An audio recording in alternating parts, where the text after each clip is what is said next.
Well, the old adage is still certainly true. The enemy of my enemy is now my friend. Especially if she's really good looking, articulate, and conservative media pundits just can't help the fact they're drooling over her.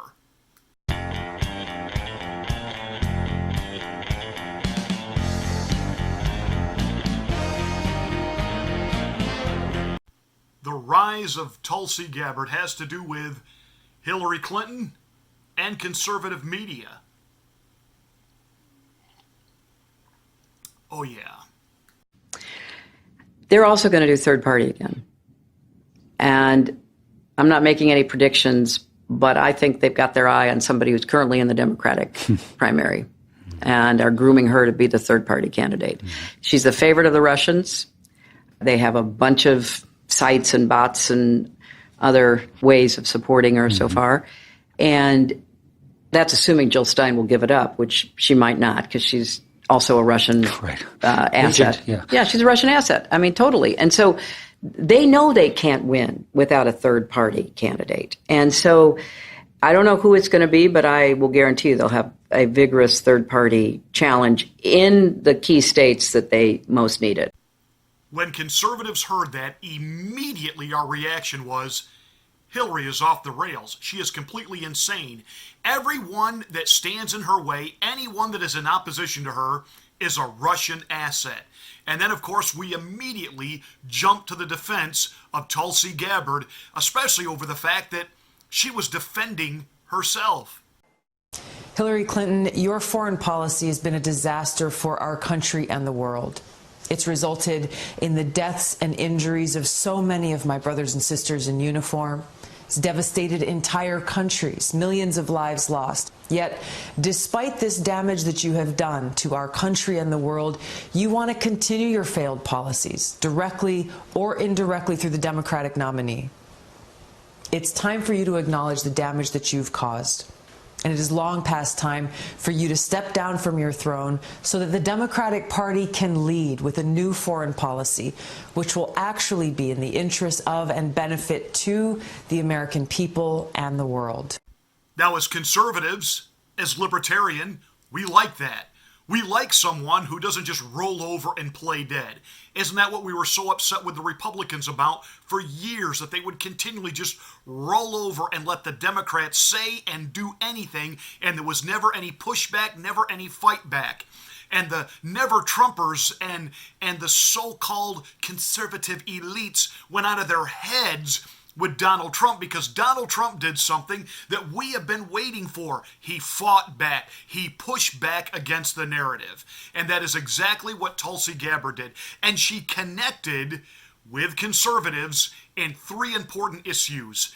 Issue one is two really entwined, and that is Hillary Rodham Clinton and our absolute disdain for her, as well as ending these never-ending wars. And let me just say right here, Donald Trump did that. Donald Trump moved that needle in the conservative mindset. Now, before Donald Trump, for the most part, it was considered a Republican issue that if you are patriotic, if you really believe in America, then you believe not only in a strong military and national defense, but you believe that under the Bush doctrine, that one of the things we had to do was spread Americanism around the world, and that would be what would create this hunger and this desire for freedom. Of course, what it really created was an even greater hatred of America, as well as was Bush and his cronies really trying to spread American freedom or simply expand markets for people to buy American goods and expand the global economy and the global agenda. As we began to wake up that, you know what, Dwight Eisenhower and what he said in his farewell address that got very little attention at the time because all eyes were fixated on the incoming charismatic John F. Kennedy. But in his farewell address, when Eisenhower specifically talked about and referenced the industrial military complex. That while on the one hand we need a strong military and national defense, that we can never again let happen what happened during World War II, that at the outset we were flat-footed, we were not ready, we didn't have anywhere near what we needed as far as a military armament and presence to be able to defend ourselves against an unwarranted attack by Japan. Yet there was now this need created by the industrial military complex to have money to be able to go and make war, because war made money.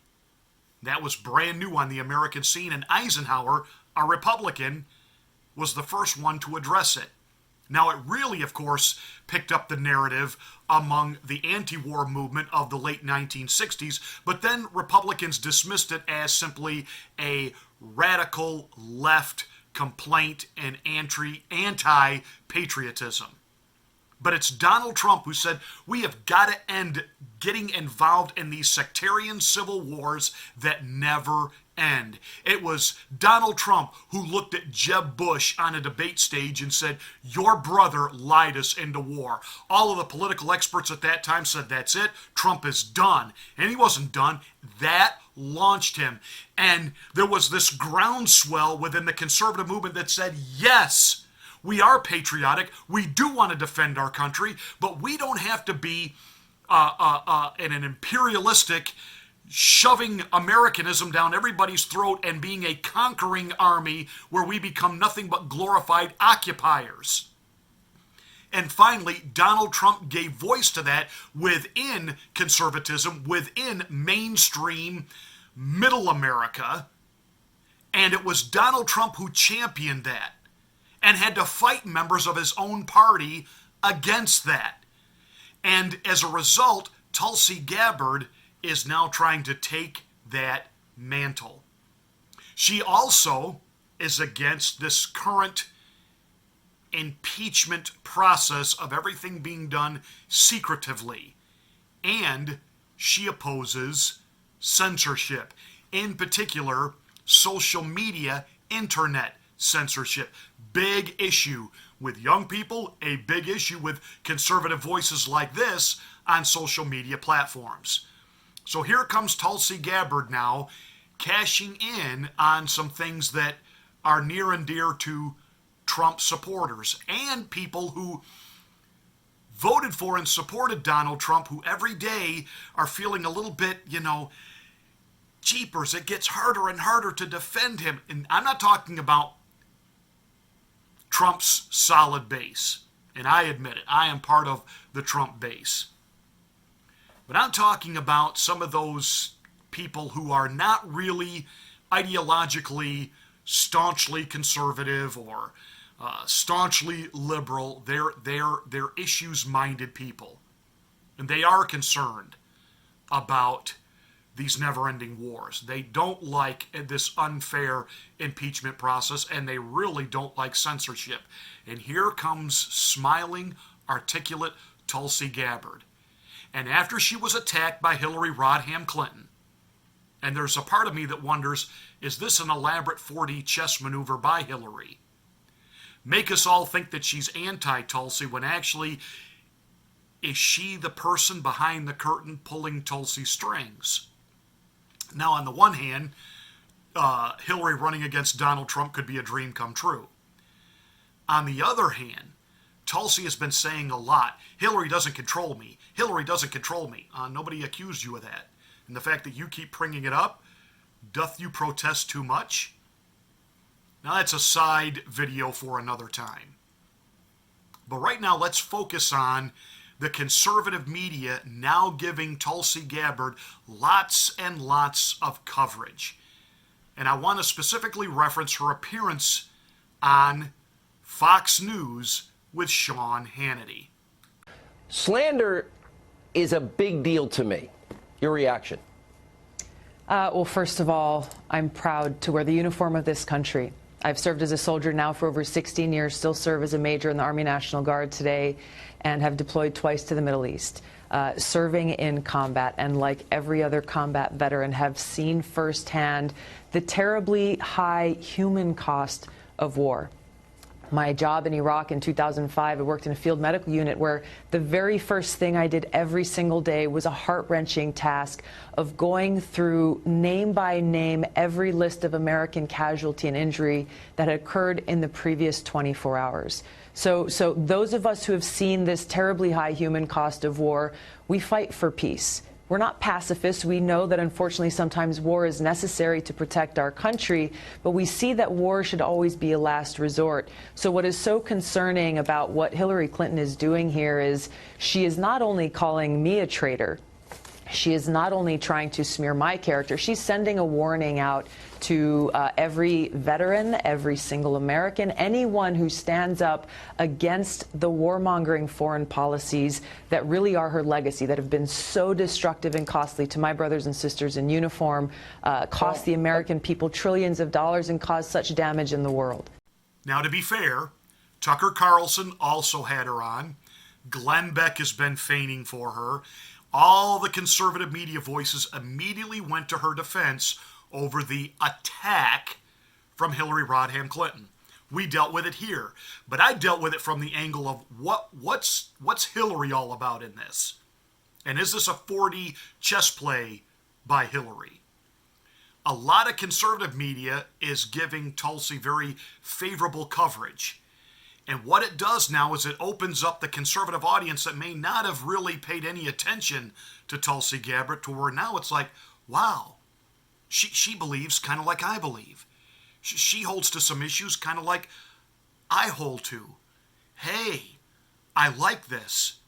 And Hannity, to be quite honest, and I have nothing against Sean Hannity, he's one of the few voices over at Fox that I still have respect for, and I'm not sure if this was deliberate on his part, or if he was just an awestruck, I'm sorry, kind of like a guy who likes that girl, and he's even though they're really not right for each other, he likes her. He softball questioned her, big time softball questioned her, and didn't push back on any of her answers.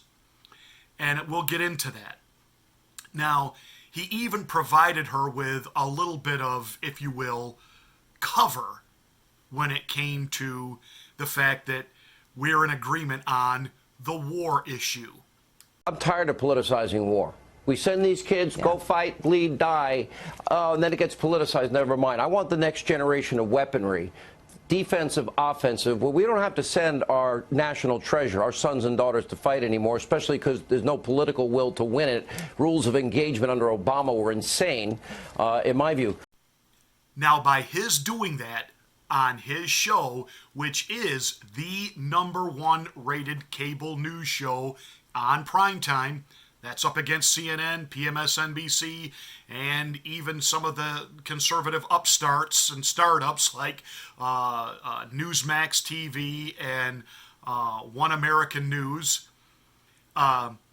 He's saying to his audience, hey, we agree with her on this. She's one of us. Notice, though, she didn't say a word about what he referred to as the Obama rules of engagement. That's very telling.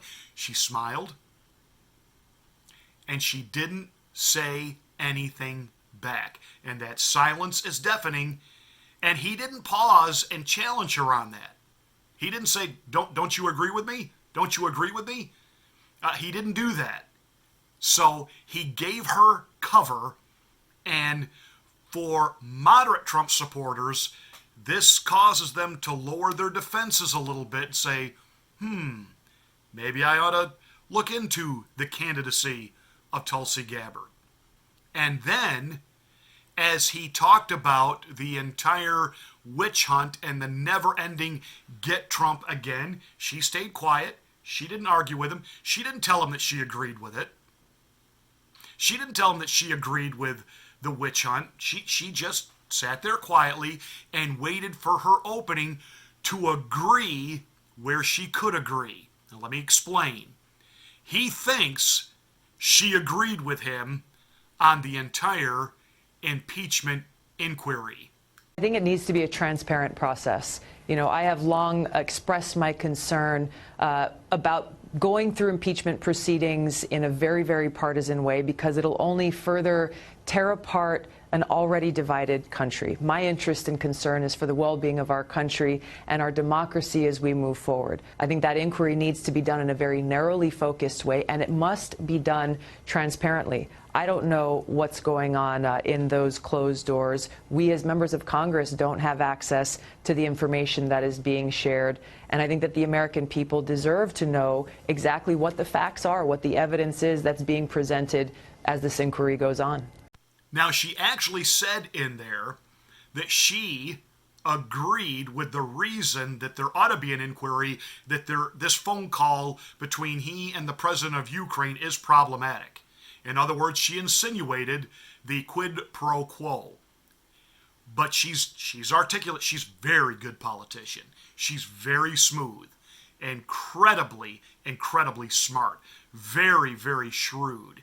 And she hides it very well when she's in disagreement, when she is in enemy water, supposedly. But she's making an appeal to that audience. And so she doesn't want to come across as combative with Hannity. She wants to woo that audience. But she was in agreement and is still in agreement with impeaching Donald Trump. Where she agrees with us, this doing it behind closed doors, this is not good. This is Russian-esque. This is you're putting Adam Schiff in control of all of this. And I've already dealt with this in other monologues and other videos, so I'm not going to redo that here. But there was no pushback from Hannity when she said that Trump's phone call is problematic. Now, he did push her a little bit on Hunter Biden. And she kept saying, I don't know Hunter Biden, and only he can answer those questions about what went on. Because, come on, Congressperson, come on. He and his dad, they're making millions off of this. You don't find, this doesn't pass the sniff test, don't you? And she just smiled. She just smiled. And then, brilliantly, she brought up an issue that Hannity did not raise, that he immediately fawned all over and said, you're right, that's brilliant. So if there's any Russian interference, we had 4 investigations into Trump, the FBI, House Intelligence Committee, Bipartisan Senate Committee, Mueller report. No evidence of Trump-Russia collusion. What are your thoughts on Hillary Clinton and the DNC paying for that Russian dossier full of lies? Well, let me just say this. Interference in our elections should be a concern of every American because of the importance of ensuring that our democracy remains stable and that voters have faith in the votes that we cast in our democracy. And I have said this over and over and over again. For those Democrats and Republicans who may be concerned about interference, let's actually protect our democracy by ensuring that we have paper ballots or voter-verified paper backups to make sure that if anyone comes in and tries to actually manipulate the votes that we cast in these elections, that can be audited, that we have a paper record of the votes that are cast. That idea. Because otherwise, and I've introduced legislation to do this, Securing America's Elections Act. And for those who are saying interference, do something about it. Pass my legislation. Make sure that our votes, the votes of every single American, are protected, and they will actually be counted. Our democracy will be protected. Ah, Shawnee boy, she hooked you. She hooked you, Sean. Now, yeah, you know what? It's a great ID. Voter ID? Yes. Hello. And I do like the idea of paper ballots, something tangible. If we switch over to all electronic, computerized voting, give me a break. Hillary with her 33,000 hacked emails, wink, wink. Well, I'm sure they were hacked. She put them on a private server that was not secure. Come on, we've got hackers around the world that break into the Pentagon, break into all kinds of things. No matter how heavy-duty the encryption and the security, there is somebody up to the challenge of breaking it. And they're whining and they're complaining about Russian interference now. Can you imagine if all of the voting was done electronically via computer? Give me a break. And the Democrats themselves would be really cheating during election cycles, employing some of the best computer hackers on the planet to give them a hand. So while we agree with her on this, an issue that Hannity didn't raise, what it does, again, it lowers the defenses of the audience saying, wow, I can really agree with her on this. Now, we're going to come back to Sean Hannity in this softball interview in a minute, but we're going to switch gears because another issue that she's trying to capitalize on, you know, she's tapped into the fact that the Trump Republicans, the conservatives in general now, yeah, we are sick of never-ending wars. And the brilliance of Donald Trump in all of this is he's actually got liberals like Nancy Botox Pelosi and Bernie Sanders talking about the need for more war, the need to stay in Syria. Real progressives on progressive media like Jimmy Dore, they're scratching their heads saying, really? Am I hearing actual liberals talk about the need to stay in Syria? You got liberals like Jimmy Dore agreeing with Donald Trump on troop withdrawal from Syria. I mean, President Trump has totally flipped this in a good way. And now you have Tulsi Gabbard, who, again, very shrewd. She's reading the tea leaves right on this one. So by her agreeing with Trump, she automatically starts to pick up some nominal Trump supporters. And the conservative media, thinking they're helping her out from this attack from Hillary Rodham Clinton, they're giving her a platform. You're going to see Tulsi's numbers begin to climb, begin to climb, begin to climb. And she's not going to have any trouble going head-to-head with Elizabeth Warren. And she's going to eviscerate Elizabeth Warren. But another issue that's near and dear to us is censorship. In particular, the way social media platforms like YouTube and Facebook keep... How many of you have been in Facebook jail? I have, for things that I've posted and shared. You cannot post now for 7 days. You cannot share, blah, blah, blah, blah.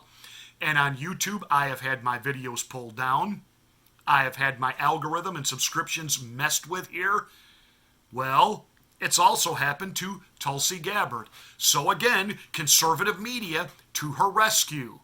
I.e. this time, Steven Crowder, Louder with Crowder, taking to do a very special YouTube Live event to defend Tulsi Gabbard.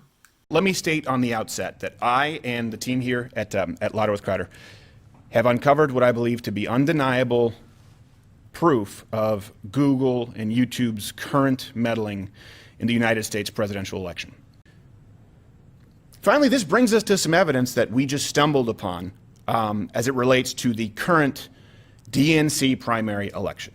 I know that you had some problems that you are contesting. Google did not treat you fairly after the last debate. Yeah. Tell us about that. Look, in the first debate, I was on the first night and I was the most searched candidate of that event. Unfortunately, Google chose to arbitrarily block our Google Ads account for several hours at the time that was most critical for our campaign. I'm suing Google for taking that action. They've provided no valid explanation for why that was done. There was no wrongdoing or problem on our part, not because of me, but because of this monopoly, this power that these big tech monopolies have to simply shut out people arbitrarily. This is a threat to our freedom of speech. And it's an important thing for us all to stand united in calling out and to protect, because whether you're a Democrat or Republican or on the left or on the right, for a big tech monopoly to have this power, this affects all of us. Now, both Sean Hannity and Steven Crowder, as well as the rest of conservative media, keep saying, we don't agree with Tulsi Gabbard on policy, but... You know, Hannity never, the other night when he had Tulsi on, and neither did Tucker Carlson, and by the way, neither did Steven Crowder, actually list out, well, what is it that you disagree with Tulsi on? Let me do that for you. This comes from Tulsi Gabbard's own website, where it outlines her position on certain issues. Of course, she is for nationalized health care, a $15 an hour minimum wage guarantee, climate control legislation. That would include mandatory renewable energy development. Can you say AOC and the Green New Deal? A phasing out of fossil fuels, banning fracking and offshore oil drilling. Do you know that one of the things that has absolutely provided one of the biggest resurgence of the U.S. economy right now. We are no longer dependent upon foreign oil, and we are a major oil exporter, which has driven down the Middle Eastern price of oil. This is breaking them financially, and Tulsi Gabbard will reverse all of that, and I'm telling you, you can expect AOC to have a seat in a Tulsi Gabbard presidential cabinet. You really want Alexandria Ocasio-Cortez advising the president on climate change? Now, we'd also probably get back in bed with the Paris Climate Change Accord agreement, and again, globalization, and again, UN, etc., etc., etc. Now, Tulsi Gabbard, of course, being military, wants to sound pro-Second Amendment, and she talks about her love of guns and her love of our Constitution and protecting our amendment rights, all of them, including the Second Amendment. But of course, she is for universal background checks, a national gun registration, and a ban on all assault weapons. Define assault weapons.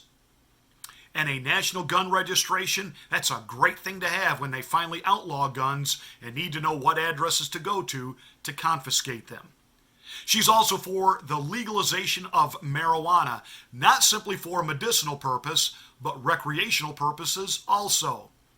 And her platform on LGBTQ equal rights. Now, on one hand, that sounds great, and certainly we would be for equal rights for everyone. But what she's saying there is, in essence, once this becomes federal law, then churches and schools must comply. You know, like genderless bathrooms. Yes, you're going to allow that 40-year-old man to enter the same bathroom as a 13-year-old girl. Why? Because he identifies as female. You want middle-aged men ogling over your young daughters in restrooms, don't you?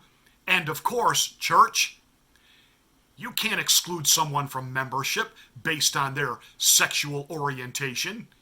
And ministers, you can't simply agree to only perform traditional marriage unions.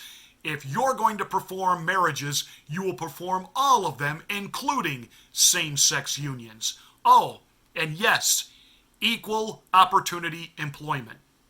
Well, what if you're a Christian business? I'm not simply meaning a Christian who owns a business. What if you are something like a Christian radio station? Do you now have to hire a transgender DJ?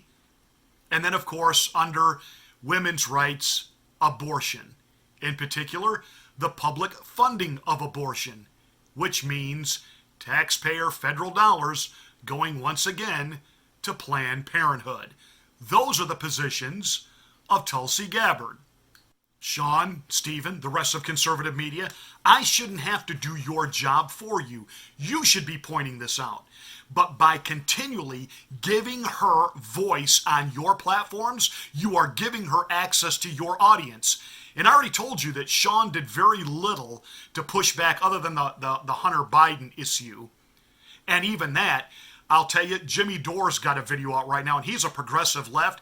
He takes on the Hunter Biden issue, and it's great. It's great. You need to look that up, Jimmy Dore, right here on Facebook, and look at him dismantle Hunter Biden. It's excellent. That said, Sean actually allowed Tulsi Gabbard to make appeals to his audience, i.e. the conservative base, i.e. Donald Trump supporters. Gets a little tough occasionally on the show, but we do appreciate you coming. I want to close with one last thought. That you love my show when you watch it all the time? Okay, go ahead. I want to say that you and I'm sure, disagree on a lot of things, but I think that you and I agree on one very important point, and that is that the American people have had enough of Hillary Clinton and her warmongering policies. Amen. And so I want to send a message straight to your viewers here today. Join me, support me, help me, vote for me, contribute to my campaign to finally bring about an end to Hillary Clinton's warmongering foreign policy and the influence that she's had for so long over the Democratic Party and Democratic candidates running for president. Invite you back. Tulsi Gabbard, thank you for being with us. Come on back, Tulsi. Come on back. Come on back. I'm sorry. Sean, I have respect for you. I like you. You are one of the true conservatives, I believe, that's still on the air at Fox News. But don't let your natural maleness get in the way of good judgment, of sound reasoning, and logic. Break down what she actually believes and push back. To the conservative media, stop just, and I can't help but think that maybe Hillary is behind this in a offbeat, weird, clever kind of way. Actually, by her attacking Tulsi, Tulsi is now climbing, and it's thanks to conservative media platforms. And even some moderate conservatives thinking, well, you know, eventually we're going to have nationalized health care anyway. Eventually, you know, there's going to be a $15 minimum wage. And, you know, is responsible gun control really a bad thing? And, you know, there could be some truth to this climate change stuff. Do you understand? And the fact that Tulsi could just very well be the best packaged Soros Trojan horse yet. After all, she is military. She loves the country. But she even said on her website, I'm a proud patriot. I love America. And Donald Trump is no patriot. Sean, you need to properly vet Tulsi Gabbard. Conservative media, vet her. Don't just promote her simply because the enemy, Tulsi Gabbard, is the enemy of my enemy, Hillary Rodham Clinton, thus making her now my friend. No, no, nay, nay. That's it for this rant. Please tell me what you think. Please post comments. Interesting with YouTube right now, I'll get a notification that I have 15 comments and only 7 appear. So if some of you are thinking, hey, I posted a comment, Pastor Marty, why isn't it there? I don't know. Ask YouTube. Check your subscription status. It's amazing. This channel, when it first hit, it just started to skyrocket, and then it plateaued, and then all of a sudden it dropped. I lost a couple thousand subscribers in a matter of a couple of months. I complained about it, and we began to climb and climb again, and then all of a sudden we've plateaued, and I'm losing subscribers, and people are telling me, Pastor Marty, I checked my subscription. I didn't cancel. YouTube canceled me. Get on this. Stay on this. See, this is why Crowder did his live event the other night. This is why he defended Tulsi. This is happening all the time to conservative media voices. Continue to share this. Download it. Upload it yourself. I don't put any copyright restriction on this content. Go ahead. Share it everywhere. Get the word out, please, on this channel. I thank you and I appreciate you. Give us a thumbs up and a like and smack the bell for notification of my next rant.